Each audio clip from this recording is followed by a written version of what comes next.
Imperium is a Latin word which, in a broad sense, translates roughly as power to command. In ancient Rome, different kinds of power or authority were distinguished by different terms. Imperium referred to the ability of an individual to command the military. It is not to be confused with auctoritas or potestas, different and generally inferior types of power in the Roman Republic and Empire, primarily used to refer to the power that is wielded, in greater or lesser degree, by an individual to whom it is delegated. The term could also be used with a geographical connotation, designating the territorial limits of that imperium. Individuals given such power were referred to as curula magistrates or pro-magistrates. These included the curula aedile, the praetor, the censor, the consul, the magister equitum, and the dictator. Personal characteristic. In ancient Rome, imperium could be used as a term indicating a characteristic of people, the wealth held in items,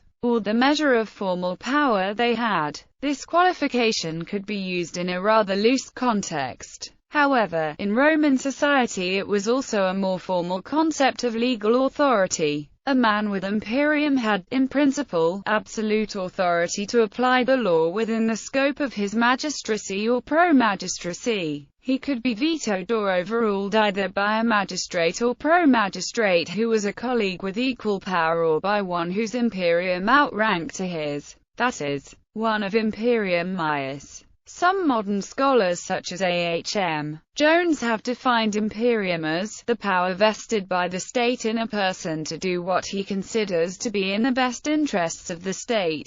Imperium can be distinguished from regnum, or royal power, which was inherited. Imperium was originally a military concept, the power of the imperator to command. The word derives from the Latin verb imperare. The title imperator was applied to the emperor, who was the commander of the armed forces. In fact, the Latin word imperator gives us the English word emperor. Imperium was indicated in two prominent ways. A curula magistrate or pro-magistrate carried an ivory baton surmounted by an eagle as his personal symbol of office. Any such magistrate was also escorted by lictors bearing the fasces when outside the pomerium. Axes were added to the fasces to indicate an imperial magistrate's power to enact capital punishment outside Rome. The number of lictors in attendance upon a magistrate was an overt indication of the degree of imperium. When in the field, a curula magistrate possessing an imperium greater or equal to that of a praetor wore a sash ritually knotted on the front of his cuirass.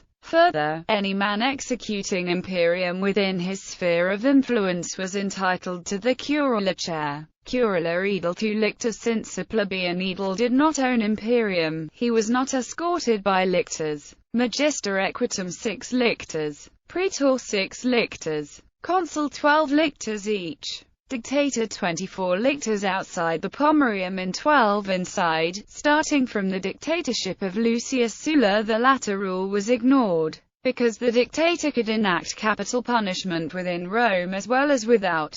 His lictors did not remove the axes from their fasces within the pomerium. As can be seen, dictatorial imperium was superior to consular, consular to praetorian, and praetorian to aedilician. There is some historical dispute as to whether or not praetorian imperium was superior to equine magisterial imperium. A pro-magistrate, or a man executing a curula office without actually holding that office, also possessed imperium in the same degree as the actual incumbents and was attended by an equal number of lictors. Certain extraordinary commissions, such as Pompey's famous command against the pirates, were invested with imperium maius, meaning they outranked all other owners of imperium of the same type or rank within their sphere of command. Imperium maius later became a hallmark of the Roman emperor. Another technical use of the term in Roman law was for the power to extend the law beyond its mere interpretation, extending imperium from formal legislators under the ever-republican constitution, popular assemblies, senate, magistrates, emperor and the delegates to the jurisprudence jurisconsults.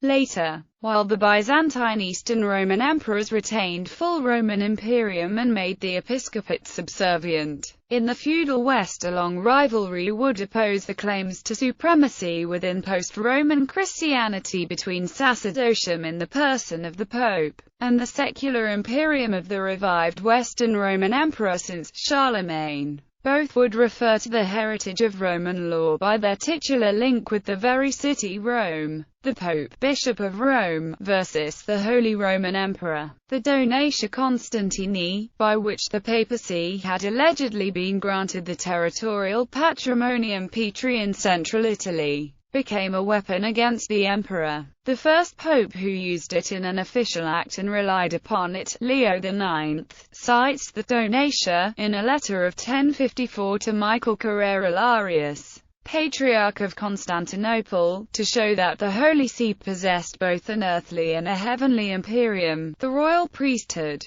Thenceforth the Donatia acquires more importance and is more frequently used as evidence in the ecclesiastical and political conflicts between the papacy and the secular power. Anselm of Lucca and Cardinal Gurstedit inserted it in the collections of canons. Gratian excluded it from his decretum, but it was soon added to it as Pali. The ecclesiastical writers in defense of the papacy during the conflicts of the early part of the 12th century quoted it as authoritative. In one bitter episode, Pope Gregory IX, who had several times mediated between the Lombards and the Holy Roman Emperor Frederick II, reasserted his right to arbitrate between the contending parties. In the numerous manifestos of the Pope and the Emperor, the antagonism between church and state became more evident.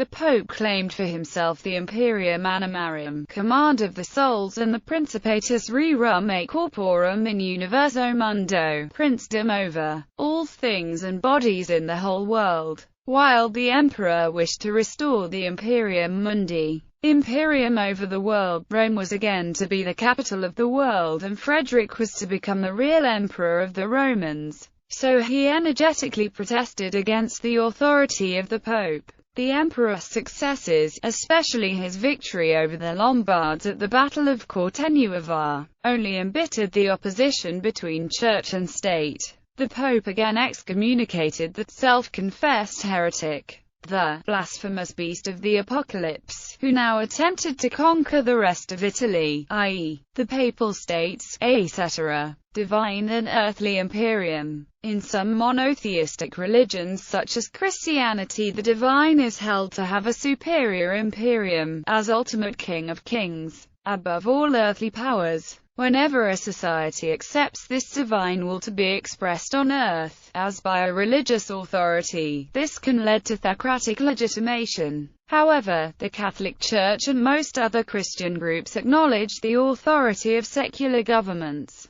If, however, a secular ruler controls the religious hierarchy, he can use it to legitimate his own authority. Thus absolute, universal power was vested under early Islam in the original Caliphate, and later again claimed by Mahdis, the chief minister of Henry VIII. The Archbishop of Canterbury Thomas Cranmer suggested removal of the Roman Catholic papacy's imperium in imperia by requesting that Parliament pass the Act in Restraint of Appeals specifying that England was an empire and that the crown was imperial, and a year later, the Act of Supremacy proclaiming the imperial crown protector and supreme head of the Church of England. In Orthodox Russia too, when Peter I the Great assumed the Byzantine imperial titles Imperator and Autocrator, instead of the royal Tsar, the idea in founding the Russian Holy Synod was to put an end to the old imperium and imperia of the Free Church,